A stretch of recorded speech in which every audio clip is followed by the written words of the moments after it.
Good afternoon. And thank you for having accepted our invitation to talk a little bit on this connection with this psychic being, inner guidance. So, Yeah. could we start by, could you tell us a little bit about you in a few sentences? Yeah, sure.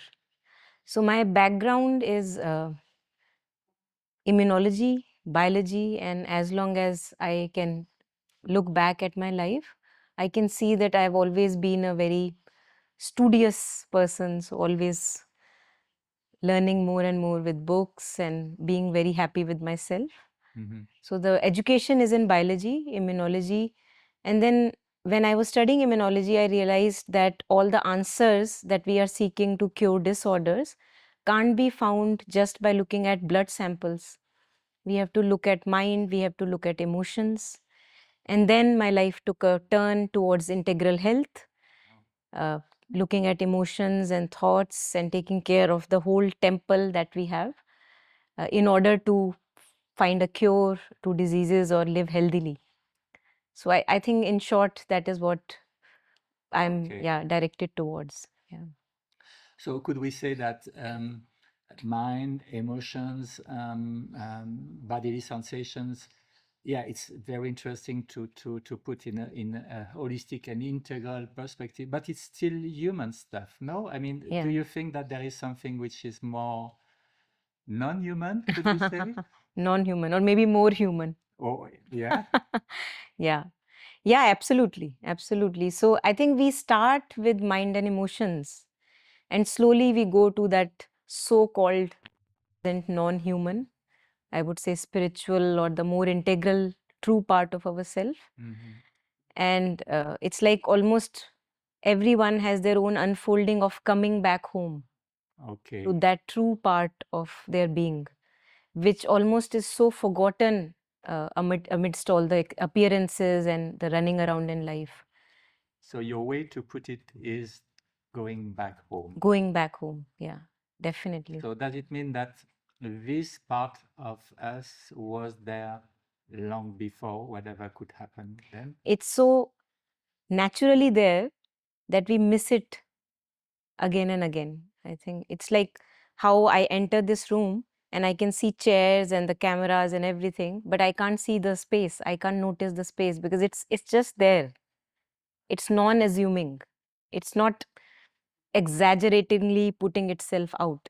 Hmm. So I would say like that we miss our true being Some because kind of evidence, some kind. yeah, yeah, Okay. because it's not very out outspoken or loud or Okay. mm, So that brings the possibility to find a way to distinguish. No, I mean to because if we miss that, it means that we are also in a kind of confusion. Or yes, so yes. how is it possible? And speak a little bit on your own experience. Yeah, yeah. Mhm. So for me, I would say uh, I've always been, I think, loving solitude. I always have liked my own company somehow, although I have hundreds of friends everywhere around the globe. But it's not that I'm constantly in touch with them. Mhm.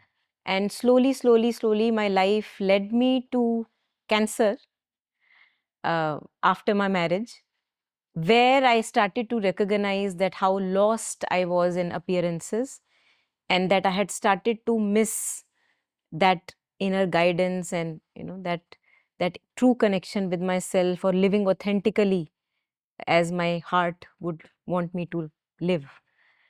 So for me, it was, I would say that then I realized that the universe is for us and all the signals and tragedies and divorce and separations and losing a child and losing a spouse or all that happens in order so that we can trace the way back home. It's not that somebody is wanting you to not live a happy life, nothing like that. It's just that you lose your way amidst all the blabber and glitter of life because we focus more on appearances rather than on that non-assuming part of our being. And tragedies or diseases like my disease, cancer, it told me that how lost I was getting in the middle of that chaos. And through those difficulties and challenges and the bodily calls, I could actually trace my way back home. Okay, so could we say also that there is a difference between happiness and giving sense to things, no? I mean, to putting some significance, some understanding in things, no? Frame it again. Yeah, because you were speaking about happiness and it's some kind of appearance, and but also we might lose the sense of the very Ah, understanding, yeah. So I think even if say egoistically a person wants to be happy, if I want to be happy, I would say that we can easily see that running from one thing to the other actually doesn't make us happy. it's not a If sustainable yeah, happiness. yeah, it's like I have to drain myself to be happy again and then I lose it again. And what is this kind of happiness, no? Yes, for which I have to drain myself. So I think, as Sri Aurobindo also puts it so rightly, that even if the ego also wants to have abundance and completion and happiness, coming back home to our true consciousness is the way also for the ego also to be happy, because it is not sustainable to run pleasure after another pleasure. We see that it drains more than gives. Okay. Mm. So at some point in your life happened an event, Yeah. this strong disease that made you understand that the point was elsewhere, no? Yes, yes. So I would give a context Yeah. what happened. So as I told you, that I was very happy in my company, and whatever I was seeking, like maybe studies or what I want to do in life, it was like always like I was guided. I never felt that I am not guided. That guidance was there. And since the very beginning of your life, could we Like say? I am saying this in retrospect because I was so content with myself. And my life was leading me here and there, and I knew that I can overcome everything that comes on the way. Okay. Like there was never a feeling that I can't overcome or I can't go through this. I don't know how it was, but it was like that. And then, of course, twists and turns of life. I wanted to be a doctor, so I gave the exam of being a doctor, didn't pass it. So I entered microbiology. During that time, it was a good degree to have, and I loved biology, so that. And then after that I studied further because I like to study, so I did my masters in biology. Then I wanted to see that, okay, in India science is happening in this way, let me see how science happens outside of India. Why do they publish more papers than Indians, for example? So there was a curiosity to see, to explore. So I applied outside and got through a PhD outside. And in Switzerland, I landed in University of Zurich, Switzerland, where I began with autoimmune disorders. And then I saw that it's very interesting that the same human mind is also there in Europe and also in India. Mm-hmm. So the labs, I would not say that I ended up in a very beautiful lab or good lab, which is doing better science, better research. But I would see that the human mind is the same, that we want to be somebody through papers and publishing, articles. I'm wanting to be somebody. So that was not related to my biology, but that stuck me, that we are wanting to be somebody, but am I truly wanting to cure that illness that I am studying? So that aspect of human mind I saw while my studies. And then when I was studying PhD, then I realized, okay, so immunology, autoimmune disorders, where the body attacks itself. It's a very significant aspect of the disease. Yes, yes. The body starts to attack itself, means that it is forgetting what is enemy and what is friend. So, How is it possible? yes, yes. So, then my mind really began to question that how do I address the mental and emotional aspect of the patient from whom I'm getting the sample, the blood sample, to study what is wrong and how the disease is triggered. And then I said, no, no, no, because blood sample doesn't tell me the thoughts. Blood sample doesn't tell me the emotions. We may have markers, Mm-hmm. but not clearly, what is the psychosocial state of that person. So then, and I had no idea. I had not studied all these things. And as I said, that some guidance was there. I just knew that this is not it. This is not enough. Yes, this is not enough. And I have to go into the mental and emotional aspect to know where the disease is originating. And at this point, I have not studied any psychology, nothing, no background is there, but a kind of a guidance is there. No? So Okay. this is what I've wanted to refer to, that a guidance was always there, that no, this is not it. And I have been shamelessly following that guidance. No matter what people may think about me or what my parents at times may, not want to understand.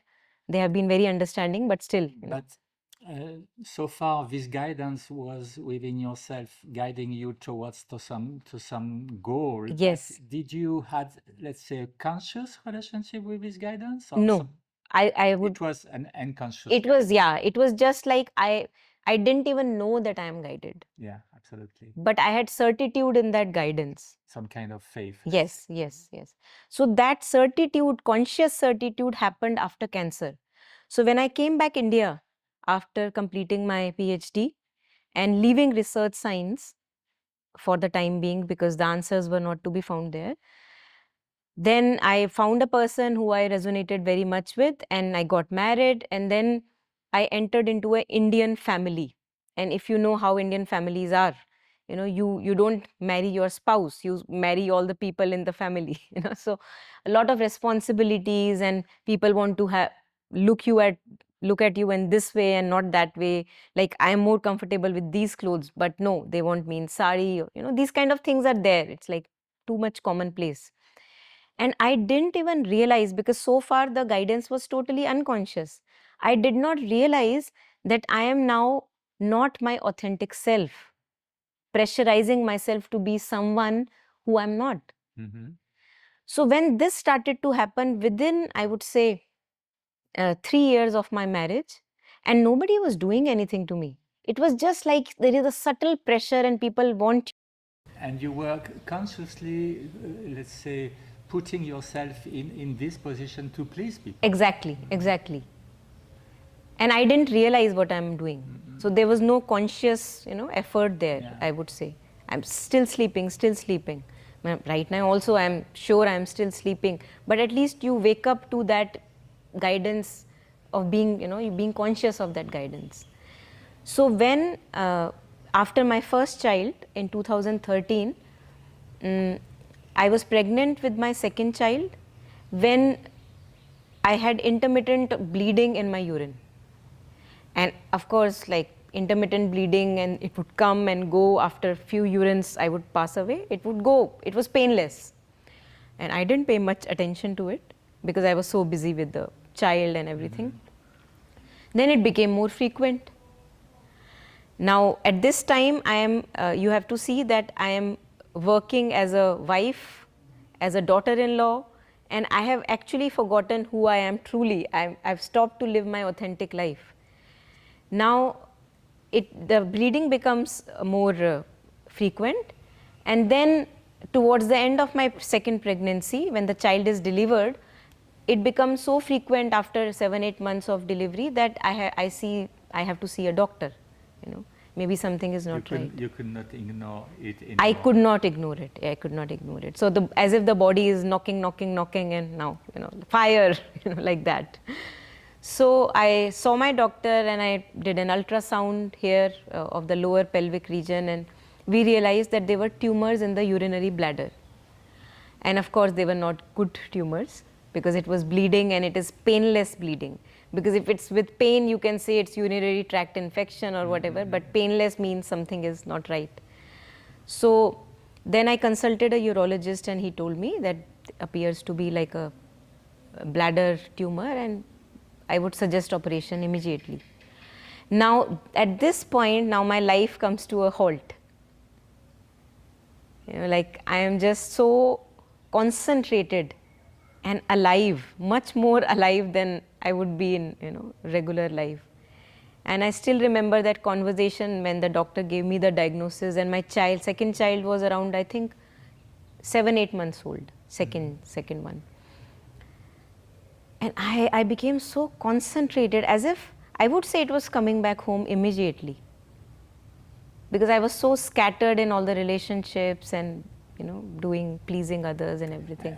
And you could not ignore also that you study autoimmune disease at that point. No? Yeah, I mean, yeah. It was like the life was experienced. Exactly. It's like a living experiment for me. So then slowly I began to realize that, oh my God, this is what I had been asking during the end of my PhD, that how are emotions and mind related to a disorder? No, it's not possible that it happens like that. So then I felt actually so blessed, rather than, of course, there were initially times of turmoil where I'm saying like, oh my God, I have little children and now what do I do? But it was very short period. And immediately it was an instant recognition that this is a live experiment for me, for the question I had put. It's just to put evidence in your study. Yes. To put a study case in your own study. Yes, here is the experiment, the live demonstration. So then I think, then slowly I became more and more conscious, because now there was a seething in aspiration in me that I want to understand how I have created this illness, how my mind and emotions are responsible for this illness. I had still no clue, but I wanted to understand with the help of other people and maybe therapists. So this inner guidance, or could we speak about the psychic being at that point? I mean, Yes, definitely, because psychic being was what was guiding me, whom to contact. And I came in touch with beautiful people who guided me on the way and gave me strength, and beautiful books.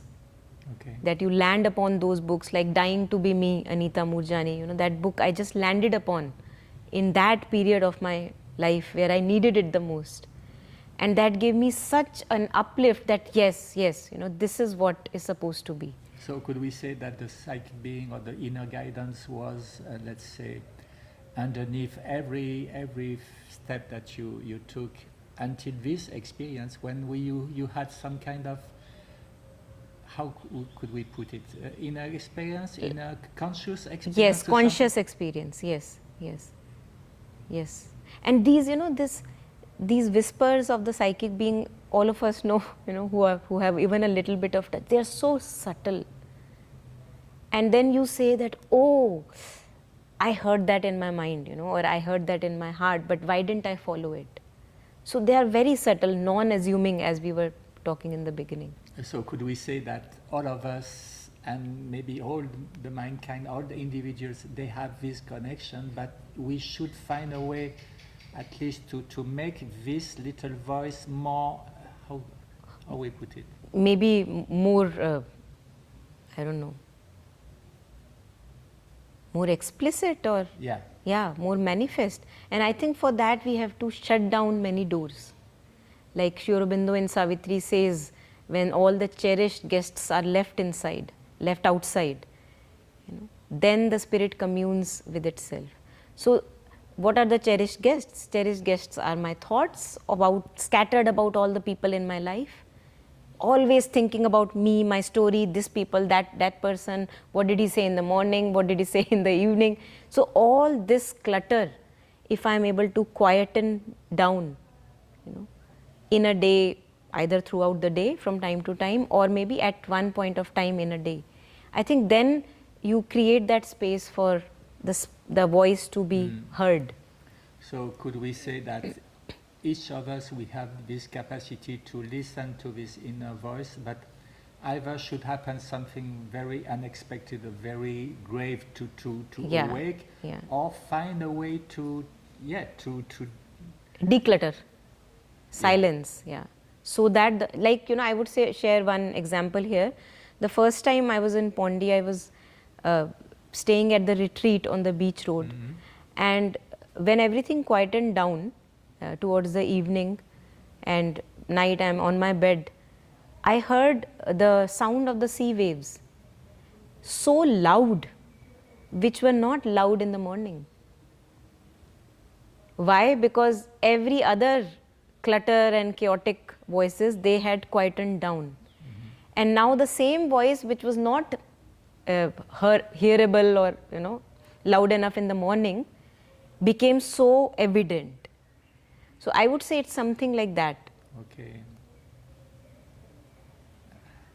Find a way to reduce consciously or by accident, whatever, reduce some kind of non-necessary Background noise. background to allow something Yes, else. but the problem is, I feel the problem is that the background noise doesn't appear to me background noise. It is so important for me. And as long as it is important for me, why would I treat it as a background noise? And that is why tragedies like this may have to happen, because the universe is hell bent at any cost. It wants to wake us up, the divine or the universe or anything, because that is our true purpose in this life. And it's like a mother knows the child very well, and the mother will do everything to have the child have the full potential. So I feel it's like that the universe tries its best, even if it's like a stark, like a sudden accident or something. It's nothing in front of what you are supposed to do to wake you up from your sleep. So there was a before and after, and nowadays in your life, do you still nourish this Oh, yes. connection? How do you? Yeah, I think I've become much more slower. Inside there is a slowness. Okay. The agitation and restlessness, and of course I have to thank so many teachers and guidances for that, because it doesn't happen like that. Even one cancer was not enough to slow me down. No, I am dog's tail. I won't slow down that easily. My curve is very strong. So I would say that one has to keep kind of a discipline, whatever discipline works and in whatever phase of life. Like for me, Vipassana works. Okay. For me, focusing on the breath and coming back again and again in the body and the So sensations. does it mean that you have a regular practice every day? I do have a practice, but I would not say it's like 1 hour like we do in Vipassana retreats, like for a longer duration, because with children and home, I don't find it possible. But I do maintain a continuity, like the 5 minutes pockets that you get. Okay. 2 minutes, 5 minutes, and we have so many such pockets in our day. So I don't like to waste them. I like to use them. I use, earlier I would get lost in the thoughts, because the thoughts are so important, background noise.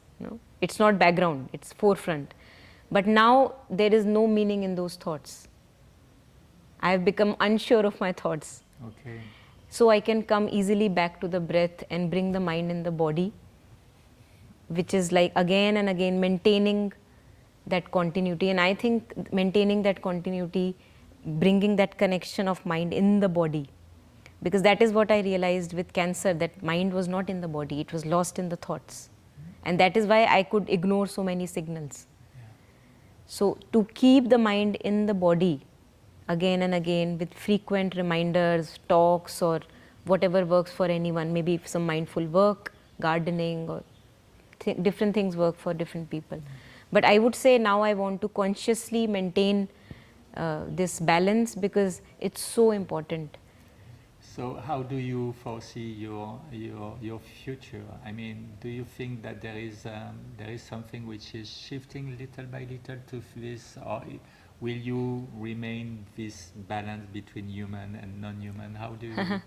Now my focus is on the body, because I see the inertia of the body so clearly than before. And it's like, why do I need to rest? Why do I need to sleep? Why do I need to eat? So my focus is now on taking care of the body and maintaining it as healthily as possible. Okay. And also along, and that has, I have to say that has come after I have done a little bit of work, and the work is still going on my thoughts, clearing the thoughts of garbage and clearing the feelings of garbage. How do you do practically? I mean, when a thought is coming and it's not appropriate, what is your practice? You just discard it. Okay. It's like a cloud. Okay. What is a cloud? A cloud may look very dark from here, but when you are in the aeroplane, you see that, oh, it pierces through. There is nothing in the cloud. So a dark thought comes from time to time, a negative thought comes from time to time, but I don't fuel it. Earlier, I used to fuel it. I used to think about it. Even trying to refuse and to fight. Yeah, I don't think a fight is necessary. Yeah. A fight is necessary when I don't know the nature of thought. But the nature of thought is like cloud. It's empty from inside. It has nothing. I give it power.